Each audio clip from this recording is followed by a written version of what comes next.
Woo, this is an interesting question I got asked here. What would it have been like if Tim Duncan and Karl Malone traded places? Karl Malone with David Robinson and Tim Duncan with John Stockton. How might that have turned out? Wow. This is a good one right here. Wow. Well, let me see. I don't have to do statistics or nothing. I can just go on the sight on sound because it's all off the top of the dome because my memory is very good and sharp. And I remember when Utah got to the Western Conference Finals against the Lakers 1-7 in 88. In fact, 10 years later, they were in back-to-back finals. They lost to the Bulls in 6 games. Went to Western Conference Finals. Karl Malone, 2-time league MVP. How might his life been different with David Robinson? And would he have fulfilled his game out? Well, he did get better as he got older. I do think that strategically he had an advantage to a certain point. To a certain point over Tim Duncan once upon a time before Duncan started winning rings. Because basically, when Duncan started competing for championships and winning, that's what took it away from Karl Malone. You know, Karl Malone was a better offensive force.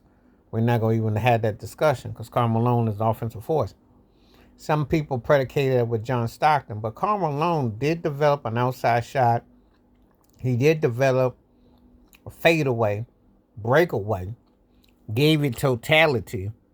And him with someone like David Robinson would have been scary because remember, he never played with a dominant center. Ostertag and Foster and them busters. Then you got to think about it. Because if you get Tony Parker, Ginobili, Karl Malone, and David Robinson, and he probably wins a couple rings.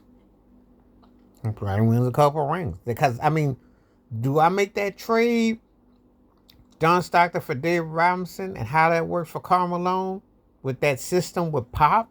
That's interesting. Now, you asking me, Tim Duncan with John Stockton, Jerry Sloan is the coach, Jeff Hornacek out there, what do they look like? They're going to win some rings too.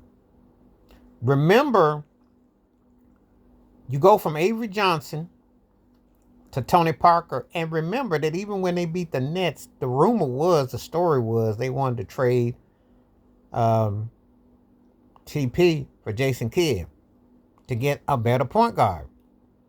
Remember, Tim Duncan was within a Doc Rivers for not letting his family on an airplane from leaving to Orlando. Let's remember, this ain't that far-fetched to wonder what if.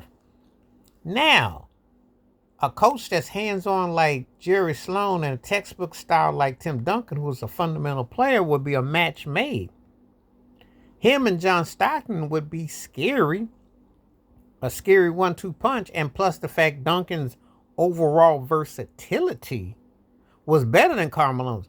He didn't score as prolific as Malone, but he was versatile enough that when he had big outings, he could fill up a stat sheet all the way through.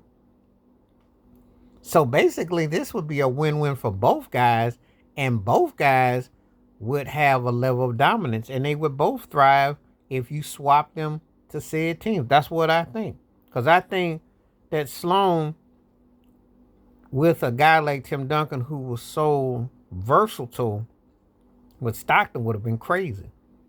And then you put Karl Malone with David Robinson, and he never played with a great center, and he put him in that San Antonio Spurs system with Pop. But tell me what you think, though. Please hit like, subscribe, welcome thoughts, comments, and I do respond. Thank you. Wash your hands. Keep your mind clear. Watch out for another. Share it if you like, and hit that membership, because when you do, this is the kind of request I'm talking about. They had me thinking, I like this one. Stay safe, stay blessed, stay woke, stay free. I'm out. Peace.